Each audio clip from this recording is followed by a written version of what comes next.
Shalom, saudara-saudari terkasih.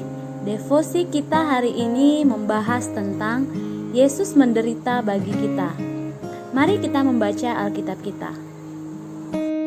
Yesaya 53 ayat 1 sampai 4. Siapakah yang percaya kepada berita yang kami dengar? Dan kepada siapakah tangan kekuasaan Tuhan dinyatakan? Sebagai taruk ia tumbuh di hadapan Tuhan, dan sebagai tunas dari tanah kering. Ia tidak tampan, dan semaraknya pun tidak ada sehingga kita memandang dia, dan rupa pun tidak sehingga kita menginginkannya. Ia dihina dan dihindari orang, seorang yang penuh kesengsaraan dan yang biasa menderita kesakitan.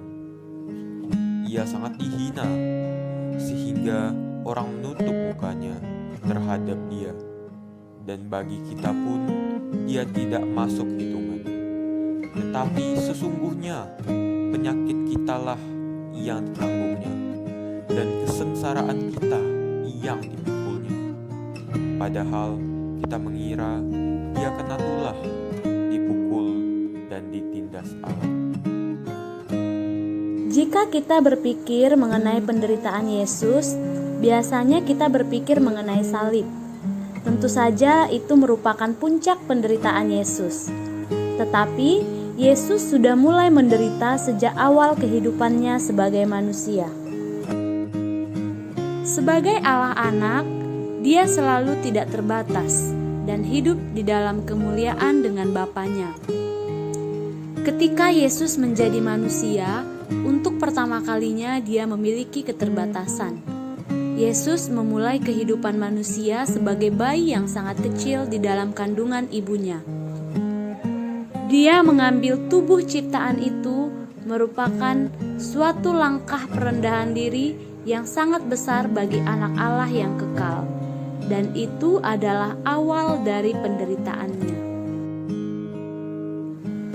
Kita semua mengalami derajat penderitaan yang berbeda-beda pada saat kita menjalani kehidupan kita sehari-hari. Kita terluka atau sakit, kita merasa lapar atau haus, atau lelah. Kita merasa sedih ketika orang yang kita cintai mengalami masalah, dan perasaan kita terluka ketika seseorang mengatakan sesuatu yang buruk tentang kita. Ketika teman-teman atau keluarga kita sibuk dan tidak memahami kita merasa kesepian. Yesus merasakan semua penderitaan yang sama seperti yang kita rasakan, karena dia mengalami semua penderitaan yang dialami umat manusia karena dosa-dosa mereka. Keluarga Yesus miskin, sehingga dia mengalami masalah khusus disebabkan oleh kemiskinan. Ketika dia masih bayi, tempat yang tidurnya adalah tempat makan hewan. Ketika dia tumbuh menjadi dewasa, dia masih miskin dan tidak pernah memiliki rumah sendiri. Selain penderitaan-penderitaan itu, Yesus memiliki penderitaannya sendiri yang unik. Karena dia tidak berdosa, maka adalah penyiksaan bagi Yesus untuk hidup di antara orang-orang berdosa. Sepanjang hari, dia harus melihat orang, bahkan teman terdekatnya berbuat dosa melawan Bapanya, dan hal itu mendukakan dia. Meskipun Yesus adalah Allah dan datang untuk membawa keselamatan, namun kebanyakan orang menolak dan membencinya. Dia difitnah, disiksa, dan dibunuh. Di kayu salib, dia tidak hanya merasakan sakit fisik yang luar biasa, tetapi dia merasakan segenap murka dan penghakiman Allah Bapa atas dosa kita.